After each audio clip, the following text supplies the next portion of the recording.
ሰላም እንዴት ናችሁልኝ? ክብራን የታላቁ የማንቸስተር ዩናይትድ ደጋፊዎች ክለባችን ማንቸስተር ዩናይትድ እንግዲህ ጨዋታዎችን ለማድረግ ገና ጥቂት ቀናቶችን ይቀሩታል። እናም አንዳንድ ጉዳዮችን በመሀል እያነሳን የተነጋገርን እንደሆነ ይታወቃል። ዛሬ አንድ ስም እናስተዋውቃችሁ። ግን ሰምታችሁት ሊሆን ይችላል። ካልሰማችሁት እኛ ጋር ለመጀመሪያ ጊዜ እየሰማችሁት ይገኛል። በማንቸስተር ዩናይትድ ከ18 ዓመት በታች ቡድን ውስጥ ዳረን ፍሬሸር በሚመራው ቡድን ውስጥ አንድ ስም አለ። ጄጄ ገብርኤል ይሰኛል። ይሄ ስም አሁን በትልልቅ ሚዲያዎች ውስጥ እየተጠራ ያለ እየተሰማ ያለ ስም ነውና ለምንድን ነው ይሄ ስም በደንብ ተደጋግሞ እየተሰማ ያለው የሚሉትን ጉዳዮች ለማንሳት እንሞክራለን። አድምጦታችሁን ጊዜያችሁን ትሰጡን ዘንድ በፍቅር ነው የምንጠይቃችሁ። በካሪንግተን ሄሪቴጅ ውስጥ ወይም ባህል ውስጥ የሚመጣው አዲሱ የማንቸስተር ዩናይትድ አብሪ ኮከብ አድርገው ይጠሩታል። ጄጄ ገብርኤል ማለት ነውና በጣም አስደናቂ የሆነ ታለንትድ የሆነ ተጫዋች ጊፍት ነው። አዲሱ ላሚን ያማል ይሉታል። ለዓለም አቀፍ እግር ኳስ እንኳን ማለት ነው ወደ መድረኩ የሚመጣው አዲሱ ላሚን ያማል ይሉታል።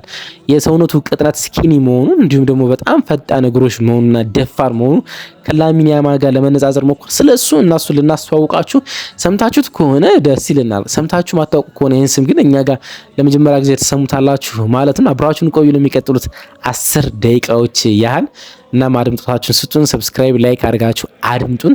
ጄጄ ገብርኤል ማን ነው? እሱን በአትኩሮት ለመቃኘት እንሞክራለን።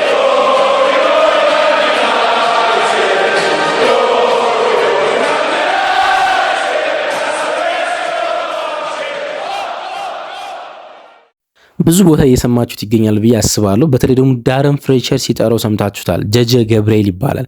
ሙሉ ስሙ ግን ጄጄ ገብርኤል አይደለም፣ ጆሴፍ ጁኒየር አንድሪያው ገብርኤል ነው። ጆሴፍ ጁኒየር የሚሉትን ሁለት የመጀመሪያ ፊደላት ጄጄ ወስዶ ጄጄ ገብርኤል ተብሎ ይጠራል። 2010 ነው ጥቅምት ላይ የተወለደው። 15ኛ ዓመቱ ላይ ነው የሚገኘው። ገና ጡጭ ነው እና ጄኔሬሽናል ታለንት እንደሆነ ግን ምንም አይነት ጥርጣሬ የለም። ሪሜምበር ዘ ኔም ተብሎ የሚጠቀሱ ስሞችን ሰምታችሁ ሊሆን ይችላል። አሁን እንግሊዝ የተለያዩ ታለንቶች አሏት። በተለይ ደግሞ ለሚቀጥለው ትውልድ የምታስተላልፋቸው እና የምትኮራባቸው 3 በጣም ግሩም ታለንቶች እጇ ጋር ያለ ይመስለኛል። አንደኛው የማንቸስተር ዩናይትዱ ጄጄ ገብርኤል ነው። የሚቀጥለው ዓመት ጀምሮ ይህን ስም በተደጋጋሚ ትሰሙታላችሁ።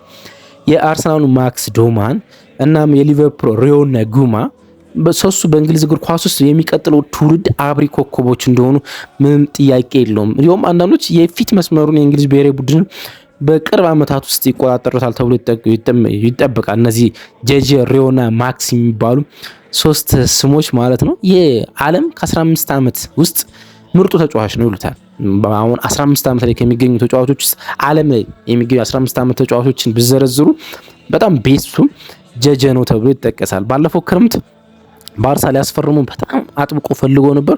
የማንቸስተር ዩናይትድ ቤት በጣም አጥብቆ አንኳኩቶ ነበር፣ ግን ጄሰን ዊኮክስ ፈቃደኛ አልነበርም። በተለይ ደግሞ ሄድ ኦፍ ሪኳየርመንት ወይም ደግሞ የምልመላ ክፍል ኃላፊው ማት ሃርግሪቭስ የሚባለው ሰውዬ በጄጄ መውጣት እና በባርሴሎና ጥያቄ ውስጥ ጣልቃ ገብቶ ተጫዋቹ እንዳስቀረው ነው የሚነገረው ማለት ነው።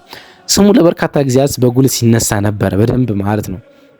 ለምሳሌ ሊቨርፑልን ባሸነፈበት አንድ የ7-1 ድል ላይ ሃትሪክ ሲሰራ ብዙዎቹ ስሙ ሲቀባበሉት ነበር። ግን ቅዳሜ ዕለት ከ18 ዓመት በታች የማንቸስተር ዩናይትድ ቡድን ኖቲንግሃም ፎረስትን ሲያሸንፍ 2 በጣም የሚደንቁ ጎሎችን አስቆጠረና ስሙ እንደገና ከትልልቅ ተጫዋቾች ጋር መነጻጸር ጀመረ። ልክ ከCR7 ክርስቲያኖ ሮናልዶ፣ ኔይማር እናም ከቅርብ አመቱ በጣም ፍጹም ጄኔሬሽናል ታለንት ከሆኑ ላሚን ያማል ጋር መነጻጸር ጀምሯል። ፈጣን እግሮች እንዳሉት ብዙዎች ይመሰክራሉ። ፈጣን አእምሮ ማለት ነው። ደግሞ በጣም ስኪን የሆነ ሰውነት አለው። ቀጭን፣ አጭር፣ ሎ ኦፍ ግራቪቲ በደንብ የሚጠቀም ማለት ነው።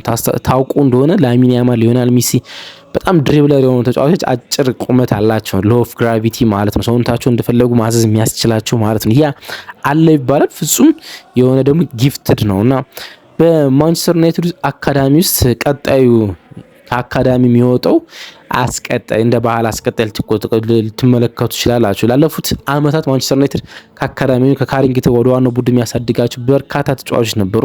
አሁን እየቀነሱ ነበሩ። ማርከስ ራሽፎርድ የመጨረሻው ትልቁ ታለንት ነበረ ከካሪንግተን ቤት የወጣው። አሁን ኮቢ ማይኑ ይመስላል ከካሪንግተን የወጣው ማለት ነው። በቅርብ ሻይ ላይሲ የሚል ሰምተናል። የዳረን ፍሬሸር ሁለቱ ልጆች አሉ፣ ጃክ ፍሬሸር እና ዳረን ፍሬሸር። አሁን ደግሞ ይሄኛው ስም እየመጣ ይገኛል ማለት ነው። ከ18 ዓመት በታች በ22 ጨዋታዎች ውስጥ 20 ጎሎች አስቆጥሯል። 3 ዓመት አልፎ ነው እንግዲህ እየተጫወተ የሚገኘው ማለት እሱ 15 ዓመቱ ላይ ነበር የሚገኘው። 15 ዓመቱም ገና ቅርብ ጊዜ ነው የገባ 14ኛ ዓመቱ ነው የነበረው። በ15 ዓመቱ ከ18 ዓመት በታች ቡድን ጋር ነው የሚጫወተው። እንዳልኳችሁ 20 ጎሎችን ማስቆጠር ችሏል። ይህ ቁጥር በጣም የሚገርመው ነገር በማንቸስተር አካዳሚ ውስጥ ከ16 ዓመት በታች ያለ ተጫዋች ኑሮት አያውቅም። ይህ ቁጥር ማለት ነው። ይህ የጎል ቁጥር ይህ የጎል ኮንትሪቢዩሽን ኑሮት አያውቅም።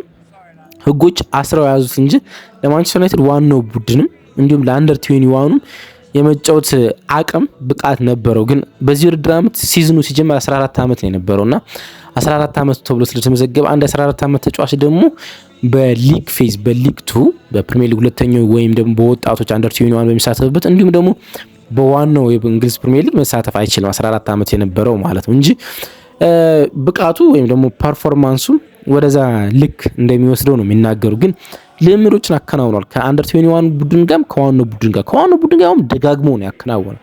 ደጋግሞ ከማከናወኑ በላይ ዳረን ፍሌቸር የአንደር 80 ወይም ከ18 ዓመት በታች ቡድን አሰልጣኝ እንደሆነ ይታወቃል አይደለ?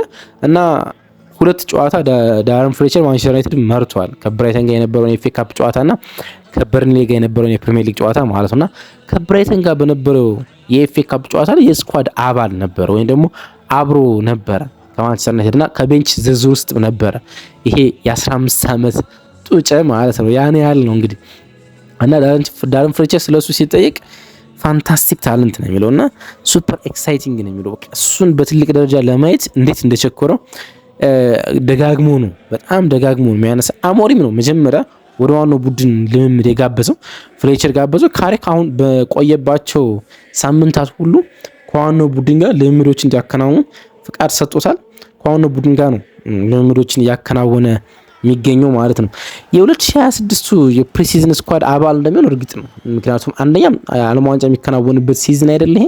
በጣም በርካታ ተጫዋቾች ዘግይተው ነው ፕሪሲዝን የሚቀላቀሉት። ለምሳሌ ግማሽ ፍጻሜ የሚደርሱ የዓለም ዋንጫ ስኳድ ተጫዋቾች በማንቸስተር ዩናይትድ የፕሪሲዝን ውስጥ ዘግይተው የሚመጡት። ምክንያቱም ሐምሌ መጨረሻ አይደለ እንግዲህ ሐምሌ መጀመሪያ አይደለ ፕሪሲዝን የሚጀምረው፣ ዓለም ዋንጫ ደግሞ ያኔ ይከናወናል ማለት። ስለዚህ በቂ ረፍት ስለማይኖራቸው ለምሳሌ ብሩኖ ፈርናንዴዝ ከፖርቱጋል ብሔራዊ ቡድን ጋር እስከ ግማሽ ፍጻሜ ሩብ ፍጻሜ ያቀና ከሆነ ዘግይቶ ነው ፕሪሲዝን የሚቀላቀል ማለት። ስለዚህ የስኳድ ጥበትም ያጋጥማል። ግን እንደዛ ባይሆንም እርግጥ ነው በሚቀጥለው ውድድር ዓመት በማንቸስተር ዩናይትድ ስኳድ ውስጥ እንደሚገኝ ማለት ያን ያህል ኖርማል ታለንት አይደለም። ጠብቃችሁ ምናምን የምታሳድጉት አይነት ታለንት አይደለም። በቃ የደረሰ ተጫዋች አይደል። ላሚን ያማል በ15 ዓመቱ አይደለ እነዛን ማጂኮች ሲያሳይ ነበር። በ16 ዓመቱ በትልልቅ ውድድሮች ስንመለከተው አልነበር። በ17 ዓመቱ ለስፔን ብሔራዊ ቡድን ለሻምፒዮንስ ሊግ ግማሽ ፍጻሜ ታምሮችን ሲያሳይ ነበረው። እስኪያድግ መጠበቅ አስፈላጊ ሆኖ አልተመለከቱትም። ሪዮኖ ጉማ አሁን ሊቨርፑሎች በ16 ዓመቱ በፕሪሚየር ሊግ ወሳኝ ሰዓት ውስጥ ሞሳላን ተክቶ ጨዋታዎችን እንዲያሸንፍ ተቀይሮ ሲገባ ተመልክተናል። በርካታ ጨዋታዎችን ማለት ነው በወሳኝ ሰዓት ውስጥ ማለት ነው። ማክስ ድሮማን አርሰናል ከሊቨርፑል ባረጉት የፕሪሚየር ሊግ ጨዋታ ውስጥ አርሰናል ጎል ለማስቆጠር በተቸገረባቸው ሰዓት ውስጥ ጨዋታው እንዲቀይር ሲገባ ተመልክተናል። የኤፍኤ ካፕ ጨዋታ ላይ በቋሚ አሰላለፍ ሲጀምር ተመልክተናል። ልክ እንደዛ ነው አሁን ጀጀ ገብርኤል በሚቀጥለው ውድድር ዓመት በበርካታ ጨዋታዎች ውስጥ በፕሪሚየር ሊግም እንዲሁም በአንደር 21 ቡድን ውስጥም ደጋግመን የምንመለከተው አይነት ስም ለመሆኑ ምንም ጥያቄ የለውም። በማንቸስተር ዩናይትድ ሪከርድ ተደርጎ የተመዘገበው በትንሽ ዓመት ውስጥ ወይም በወጣት እድሜ ውስጥ የፕሪሚየር ሊግ ጨዋታ በማከናወን ዴቪድ ጋስኬል የሚባል ተጫዋች ኦክቶበር 1956 በ16 ዓመቱ ከ19 ቀን የፕሪሚየር ሊግ ጨዋታ አከናውኖ ነበር። አንሄል ጎሜዝን ታውቁታላችሁ ያስባለሁ። ቶማስ ቱል በእንግሊዝ ብሔራዊ ቡድን ውስጥ ደጋግሞ ጠርቶታል። አሁን ወልቭስ ነው የሚገኘው። እንዴት ወልቭስ እንደመጣ ሊገባኝ አልቻለም። ሊል ነው የነበረ። ሊል በጣም አስደናቂ ጊዜ ነበር እያሳለፈ የሚገኘው።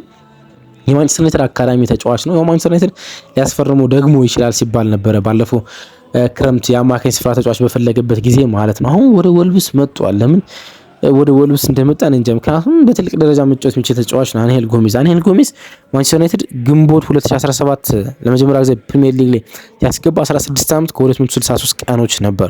እነዚህ ሁለት ሪካርዶች ይሰብራል ተብሎ ይጠበቃል። ግን እነዚህ ሁለት ሪካርዶች ብቻ አይደለም። አሁን በፕሪሚየር ሊግ ሪካርዱን የፕሪሚየር ሊግ ጨዋታዎችን በትንሽ እድሜው ያከናወነው ተጫዋች ኢተን ንዋኔሪ የሚባለው አንድ የአርሰናል ተጫዋች ነው። 15 ዓመት ከምናምን ቀን ማለት ነውና የእሱን ሪካርድ እንኳን የመስመር እድል አለው ነው የሚባለው። ዌስ ብራውን ታውቁታላችሁ አይደለ? ጸጉሩን ብራውን ቀለም የሚቀባ የቀድሞ የማንቸስተር ዩናይትድ የቀይ መስመር ተከላካይ ተጫዋቾችን እንደምናምን የሚጥል ተጫዋች ማለት ነው። አሁን ግዙፍ ተጫዋቾችን እንመለከታለን አይደል? እንደዚህ አይነት ግዙፍ ተጫዋች ከመመልከታችን በፊት ዊስ ብራውን በጣም ጡንቻማ የሆኑ ተጫዋቾችን ጥሎ ይቅርታ የማይጠይቅ አይነት ተጫዋች ነበር ዊስ ብራውን እና እሱ የማንቸስተር ዩናይትድን አካዳሚ ጎበኘ በቅርብና ተመለከቱና ክሬዚ ታለንት ሲል ነው የገለጸው። ለማመን የሚከብድ ታለንት ያለው ተጫዋች እያለ እያሞካሸ ነው ይህን ታለንት ሲገልጸው የነበረ። አሁን ብዙዎች ይህን ስም ማርክ አድርገውታል። ማን ነው የሚለውን ነገር ለመገንዘብ ችሏል። እናንተም የሰማችሁት ይመስለኛል። ጀጀ ገብርኤል፣ ጆሴፍ ጁኒየር፣ አንድሬው ገብርኤል አሁን በቅርብ የሚጠበቀው ታለንት ነው። ብዙ እየተወራለት ነው የሚገኘው፣ ብዙ እያደረገን የሚገኘው የማንቸስተር ዩናይትድን አካዳሚ እና ካሪንግተን እየጎበኙ ያሉ ማንኛውም ሰዎች ለዚህ ታለንት ኦልሞስት እየሰገዱ ነው ማለት ትችላላችሁ። በሚቀጥለው ውድድር ዓመት በሆኑ ተጫዋቾች እንመለከቷል። በጣም በርካታ ሰዎች የእሱን ፈጣን እግሮች ለመመለከት ፕሪሲዝን ራሱ እየቋመጡ ነው የሚገኙት እና ዩቲዩባችሁን ደግማችሁ ጀጀ ገብርኤል ብላችሁ ጻፉ። ጀጀ ገና ስትሉት ይመጣላችኋል። ከሰሞኑ ያስቆጠራችሁን ጎሎች እና እንቅስቃሴዎችን ጋበዝኳችሁ። ባይ። እወዳችኋለሁ። እንዳትረሱ ይንስ